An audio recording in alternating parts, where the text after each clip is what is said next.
నిజ నిర్ధారణకు అంతిమ నిర్ణయం డిఎన్ఏ టెస్ట్. ఉన్నది ఉన్నట్లుగా వాస్తవాలను శోధించి వివరించే మన డిఎన్ఏ టీవీ, మన రాష్ట్రం, మన ఛానల్. నమస్కారం.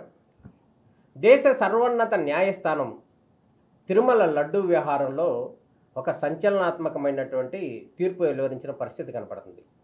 ఒక స్పెషల్ ఇన్వెస్టిగేషన్ ఏజెన్సీ ద్వారా ఈ లడ్డూ తయారీలో ఏమైనా అవకతవకలు జరిగాయా లేదా అంటూ కూడా దానికి సంబంధించినటువంటి పూర్తి స్థాయి విశ్లేషణ చేయాలంటూ కూడా దాని మీద దర్యాప్తు బృందాన్ని కూడా ఆదేశించిన పరిస్థితి కనపడుతుంది.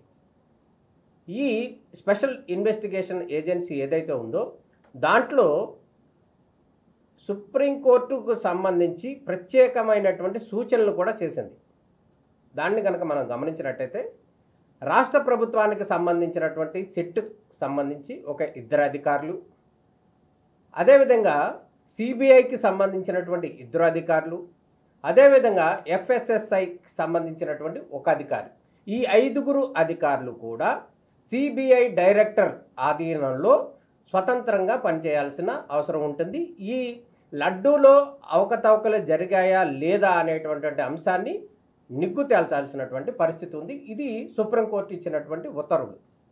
ఈ నేపథ్యంలోనే ఈ సుప్రీంకోర్టు ఇచ్చినటువంటి తీర్పు నేపథ్యంలో ఈ తీర్పు అంశము ఎవరికి లాభం, ఎవరికి నష్టం అంటే గనక అధికార పార్టీ మాత్రం తాము చెప్తున్నది ఏంటంటే ఆ లడ్డూ వ్యవహారంలో పూర్తి స్థాయిలో అవకతవకలు జరిగాయి, ఇది జాతీయ స్థాయిలో రుజువు అవుతుంది, త్వరలోనే దానికి నిందితులు ఎవరైతే ఉన్నారో ఆ నిందితులందరూ కూడా జైలుకి పోతారు, అందులో ఎటువంటి సందేహమూ లేదు అని చెప్పి అధికార పార్టీకి సంబంధించినటువంటి మంత్రులు మాట్లాడుతున్నటువంటి వర్షన్. ఇదే నేపథ్యంలో గత ప్రభుత్వం అంటే వైఎస్ఆర్సీపీ పార్టీ అధ్యక్షుడిగా ఉన్నటువంటి జగన్మోహన్ రెడ్డి కూడా అదే స్థాయిలో ఖండించారు. ఈ లడ్డూలో గత ప్రభుత్వంలో తయారు చేసినటువంటి లడ్డూలో ఎటువంటి అవకతవకలు జరగలేదు, కేవలం మతాల్ని రెచ్చగొట్టి ఒక లబ్ధి పొందాలనేటటువంటి దురుద్దేశంతోనే చంద్రబాబు నాయుడు ఈ విధమైనటువంటి వ్యాఖ్యలు చేస్తున్నాడు తప్ప అక్కడ ఎటువంటి అవకతవకలు జరగలేదు, ఎటువంటి విచారణ అవసరము లేదు అని కూడా జగన్మోహన్ రెడ్డి గారు చెప్పిన పరిస్థితి కనపడుతుంది.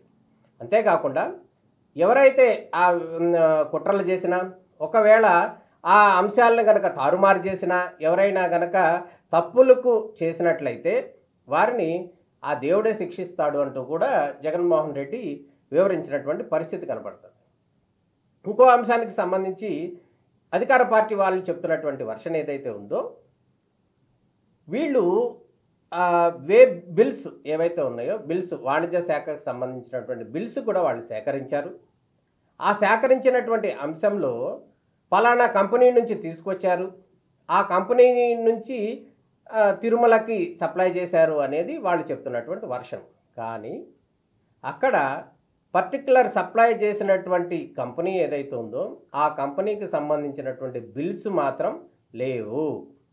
అంటే వీళ్ళు చెప్తున్నటువంటి వర్షన్ ఏంటంటే ఎవరైతే ఆథరైజ్డ్ ఏజెన్సీ అని చెప్తున్నారో ఆ ఏజెన్సీ నుంచి మాత్రం ఈ లారీలు ఇక్కడికి రాలేదు, ఆ వచ్చినటువంటి లారీలన్నిటి కూడా కలుషితమైనవి అంటూ కూడా ఆరోపణలు చేస్తున్నటువంటి పరిస్థితి. అంటే ఇక్కడ గమనించాల్సినటువంటి వర్షన్ ఏదైతే ఉందో, ఎవరైతే సప్లై చేశారో ఆ సప్లై చేశామని చెప్పి వాళ్ళు చెప్తున్నారో, కానీ ఆ కంపెనీలకు సంబంధించినటువంటి డెలివరీ ఆర్డర్లో కానీ అక్కడ కానీ వాళ్ళు సప్లై చేయలేదు అని క్లియర్గా చెప్తున్న పరిస్థితి కనపడుతుంది. ఇది నిజాలు కొద్ది రోజుల్లో తెలిసే అవకాశం కనపడుతుంది.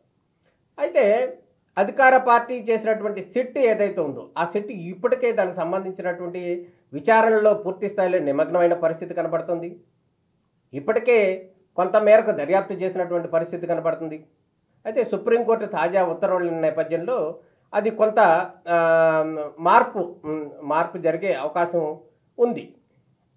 అయితే విజిలెన్స్ ఎంక్వైరీ ఇప్పటికే వేశారు ఆ లడ్డూకు సంబంధించి. ఆ లడ్డూకు సంబంధించినటువంటి విచారణ అంశాల్లో భాగంగా కొంత మేరకు దానికి సంబంధించినటువంటి ఆధారాలు కూడా అధికార పార్టీ సేకరించినటువంటి పరిస్థితి కనపడుతుంది. ఈ లడ్డూ తయారీ అంశంలో అసలు అవకతవకలు జరిగాయా లేదా అనేటటువంటి $1 మిలియన్ క్వశ్చన్ ఏదైతే ఉందో అది పక్కన పెడితే, ఈ లడ్డూ వ్యవహారంలో ఎవరికి వారు ఇటు రాజకీయ లబ్ధి జరుగుతుందా అనేటువంటి అంశం మీద పూర్తి స్థాయిలో వీళ్ళంతా నిమగ్నమైనటువంటి పరిస్థితి కనపడుతుంది. నిన్న కనుక మనం గమనించినట్లయితే డిప్యూటీ సీఎం పవన్ కళ్యాణ్ కూడా తిరుపతిలో భారీ సమావేశం పెట్టి డిక్లరేషన్కి సంబంధించినటువంటి మీటింగ్ పెట్టి, ఆ డిక్లరేషన్ అంశంలో కూడా తన కూతురికి తండ్రిగా ఆయనే డిక్లరేషన్ మీద సంతకం పెట్టి ఫాదర్గా ఆ విధంగా డిక్లరేషన్ మీద జగన్మోహన్ రెడ్డి పెట్టడానికి వచ్చిన ఇబ్బంది ఏంటి అంటూ కూడా ప్రశ్నించినటువంటి పరిస్థితి కనపడుతుంది. అదేవిధంగా హిందూ సమాజం నేపథ్యంలో కావచ్చు, సనాతన ధర్మం నేపథ్యంలో కావచ్చు, పవన్ కళ్యాణ్ తీవ్రంగా విరుచుకుపడినటువంటి పరిస్థితి కనపడుతుంది. ఈ లడ్డు వ్యవహారం ఎప్పుడైతే తెర మీదకు వచ్చిందో దాంట్లో భాగంగానే ప్రాయశ్చిత్త దీక్ష అంటూ కూడా డిప్యూటీ సీఎం పవన్ కళ్యాణ్ కూడా చేపట్టారు. అనేక దేవాలయాల్లో దానికి సంబంధించినటువంటి పూజలు, క్లీనింగ్ కార్యక్రమాలు వంటి కార్యక్రమాలు కూడా చేసిన పరిస్థితి కనపడుతుంది. తిరుమల తిరుపతికి కూడా పాదయాత్ర మీద అక్కడి నుంచి అలిపిరి నుంచి పాదయాత్ర మీద వెళ్ళి దర్శనం కూడా చేసుకున్న పరిస్థితి కనపడుతుంది. అంటే ఇక్కడ మనం గమనించాల్సిన వర్షన్ ఏంటంటే, లడ్డూ అంశంలో రాజకీయంగా ఎవరికి లబ్ధి జరుగుతుంది అనేటటువంటి అంశం మీద కొంతమేరకు దీనికి సంబంధించినటువంటి ఆరోపణలు వస్తున్న నేపథ్యం కావచ్చు, అదేవిధంగా రాజకీయ లబ్ధి కోసమే ఆయా పార్టీలు పొట్లాడుతున్నటువంటి పరిస్థితి కావచ్చు. మొత్తాన్ని కనుక మనం ఈరోజు జరిగినటువంటి అంశం ఏదైతే ఉందో, సుప్రీంకోర్టు వేసినటువంటి స్పెషల్ ఇన్వెస్టిగేషన్ ఏజెన్సీ ద్వారా, స్వతంత్ర ప్రతిపత్తి కలిగినటువంటి సంస్థ ద్వారా దీనికి సంబంధించినటువంటి నిజాలు నిగ్గు తేల్చండి అంటూ కూడా ఉత్తర్వులు ఇచ్చినటువంటి పరిస్థితి కనపడుతుంది. ఈ నేపథ్యంలోనే తిరుమల లడ్డు అంశానికి సంబంధించి ఈ బాల్, ఆంధ్రప్రదేశ్కి సంబంధించినటువంటి లడ్డు బాల్ సుప్రీంకోర్టుకి చేరిందని చెప్పుకోవాలి. దీంట్లో భాగంగానే ఈ స్పెషల్ ఇన్వెస్టిగేషన్ ఏజెన్సీ ఏదైతే ఉందో ఆ ఏజెన్సీ దీనికి సంబంధించినటువంటి పూర్తి నిజాలు కూడా నిగ్గు తేల్చాల్సిన అవసరం ఉంది. హిందూ భక్తులు ఎవరైతే ఉన్నారో వారి యొక్క అనుమానాలు కావచ్చు, వారి ఆవేదనకు కారణాలు కావచ్చు, అటువంటి ఏమైనా ఉన్నాయా లేవా అనేటువంటి అంశాలను కూడా పూర్తి స్థాయిలో కూడా విచారణ చేస్తే కనుక ఈ లడ్డు వ్యవహారానికి సంబంధించినటువంటి ఫుల్ స్టాప్ పడే అవకాశం కనబడుతుంది. మొత్తానికి ఈ లడ్డు వ్యవహారంలో సుప్రీంకోర్టు జోక్యం చేసుకున్న నేపథ్యంలో దీన్ని రాజకీయ అంశంగా చూడొద్దని, ఇది భక్తుల మనోవేదనకు సంబంధించినటువంటి అంశం కాబట్టి ఎవరూ కూడా ఎటువంటి పొలిటికల్ స్టేట్మెంట్స్ ఇవ్వద్దు అని కూడా సుప్రీంకోర్టు ఆదేశించినటువంటి పరిస్థితి. ఈ సిట్టు వేసిన నేపథ్యంలో దానికి సంబంధించినటువంటి పూర్తి నిజాలు నిగ్గు తేల్చాలని మాత్రమే దానికి సంబంధించినటువంటి ఆదేశాలు ఇచ్చినటువంటి పరిస్థితి కనబడుతుంది.